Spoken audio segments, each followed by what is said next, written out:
Well, hi everyone. Good to be back. Getting ready for episode 18, I believe, of Songs and Stories from Camp Cronin. I've missed you guys. I've missed doing this little show here. It's the only way I know to kind of connect with you all. I appreciate you showing up, and I'll do my best to continue the story of REO Speedwagon through our songs. When we left off, Lisa and I sang In My Dreams for you, and that was the last single off the Life As We Know It album. And Life As We Know It was the last album that Alan and Gary did with the band, the final album of the classic REO lineup. We put together a greatest hits album after that. And then in January 1989, I realized that I just couldn't work with Gary Richrath anymore. The spark was gone, and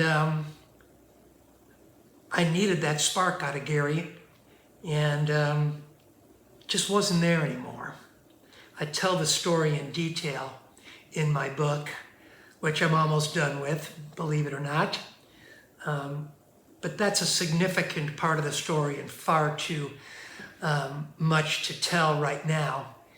But after Gary left, I think a lot of our fans, a lot of you guys were wondering what was going on with our band. Jesse Harms, a great songwriter who was on staff at Geffen Music. My wife Lisa introduced me to Jesse. Jesse had written Walk on Water for our buddy, the late great Eddie Money. Walk on Water is just one of my favorite all-time classic rock songs. And Jesse would join the band, and he introduced us to Dave Amato, and of course Dave has been with us ever since, over 30 years now. Lisa was the one to spot Brian Hitt right after he left the Wang Chung band, and Brian joined and has been with us ever since. But we went into the studio with the great engineer-producer Tom Lord-Alge, having never really played a live gig together, and attempted to make a record, the first one without Alan and Gary.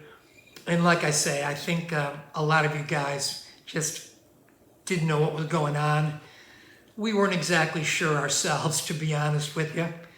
And again, I get into all this in detail in the book because, like I say, it's just too much to try to summarize here. But I was looking for stability. And so I wrote a song called My Love Is a Rock. And it was all about the fact that I was worried that life was slipping away. Everything seemed impermanent. And I felt a little bit lost, a little untethered. But this song kind of helped.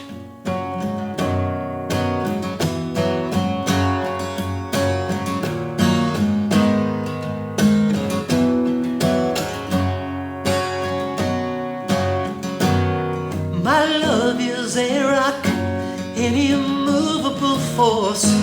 Anywhere that you are, my love is right here. With any tick of the clock, life can change its course. But my love will not. My love is a rock.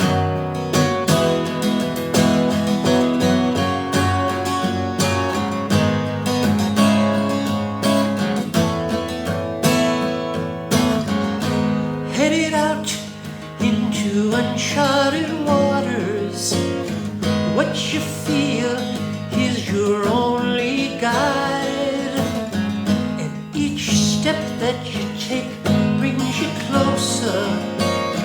Just trust what you feel inside, 'cause something's telling you to keep on going, telling you that your aim is true. Could be the voice of a reason, or just blind emotion. Whatever it is, it's calling out to you, singing, my love is a rock, an immovable force.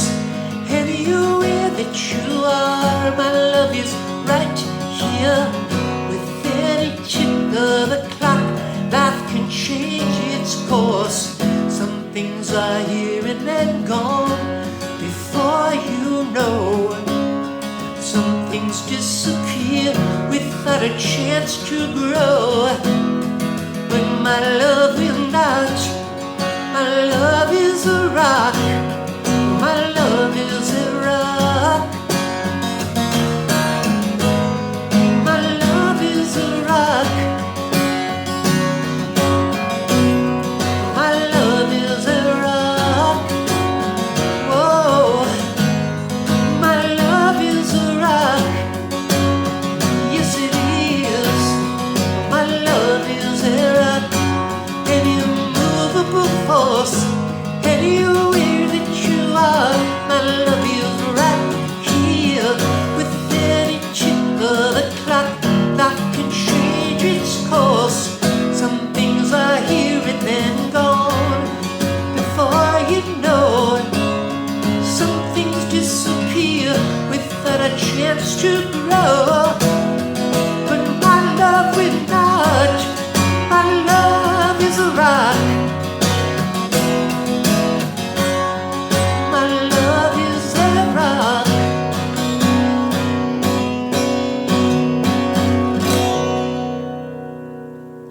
My love is a rock. Or, in Spanish, el amor es tan fuerte como una roca. I learned that when we toured in support of the Earth, a Small Man, His Dog, and a Chicken album. We played a big stadium show in San Juan, Puerto Rico, and my friends down there taught me a little bit of Spanish, and the title of this song was the one thing that I retained.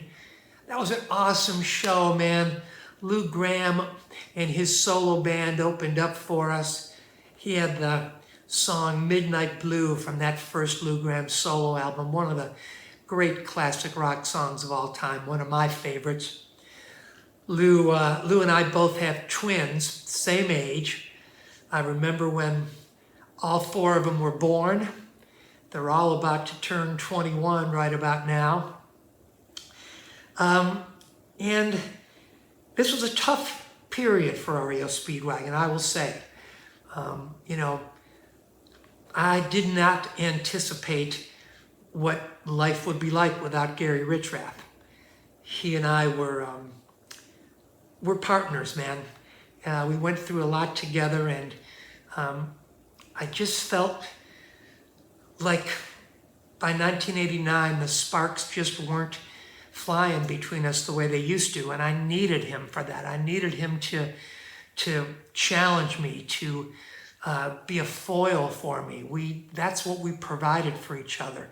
We didn't let each other get away with anything, and it had gotten to the point where, for some reason, man, Gary just kind of gave up the good fight, and it was sad, but what happened, and the five of us, what I call REO 2.1, Neil Dowdy, Bruce Hall, Dave Amato, Brian Hitt, and myself have been together for over 30 years now.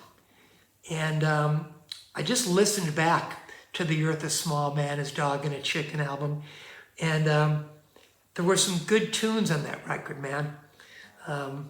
Side 1, Cut 2, The Heart Survives, was a song that got me a date with Kim Basinger.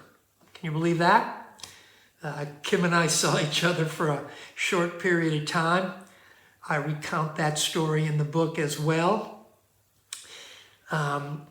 Halfway, probably the best song that Jesse Harms and I wrote together. That's another one that I'm really proud of, from The Earth, a Small Man, His Dog, and a Chicken. But yeah, it's something that if you're a fan of the new band, it was just so different from the original REO when it came out that I think it was too different for our longtime fans. But now that people are kind of used to us, give that disc a spin. You might enjoy some of the songs on there. Anyway, there you have it. Episode 18 of Songs and Stories. Now, I know I promised a special guest for this episode, and as it turns out, he kind of took a look at the ratings and noticed that the ratings here at Songs and Stories were not quite as high as for Holly Picks, which is our Saturday live stream that I do with my daughter Holly. Holly is just a natural. She gives me a hard time. We have a great time together. Holly picks everything we do. And so we will be back this coming Saturday at noon Pacific time, 2 o'clock Central, 3 o'clock Eastern time. Our special guest, our special surprise guest, will be here Saturday. And it should be a lot of fun. Looking forward to it. I hope you're all staying safe and healthy. And, we got to keep wearing our masks, friends. Keep that social distance. Just be careful out there. This COVID-19 virus is still with us. It's still spreading. It's still taking people's lives and making people very sick. My heart goes out to all of you who have experienced it firsthand. The entire music industry is out of business, the live entertainment field. All of our people are out of work. But we'll be back. REO Speedwagon will be back in your town. It's a matter of if, not when. Well, it's a matter of when too, not if. Duh. But we will be back. And we'd like nothing more than to be on stage, rocking out in your town. So in the meantime, join us here for Songs and Stories at Camp Cronin on Thursdays and Holly Picks live on Saturdays at noon. You can also watch Holly Picks anytime. It's available up on the Facebook page, the website. So until then, my love is a rock. My love is a rock. Oh, yes it is. My love is a rock. Whoa, my love is a rock. My love is a rock. Ooh, my love is a rock. Thanks, everybody. See you Saturday.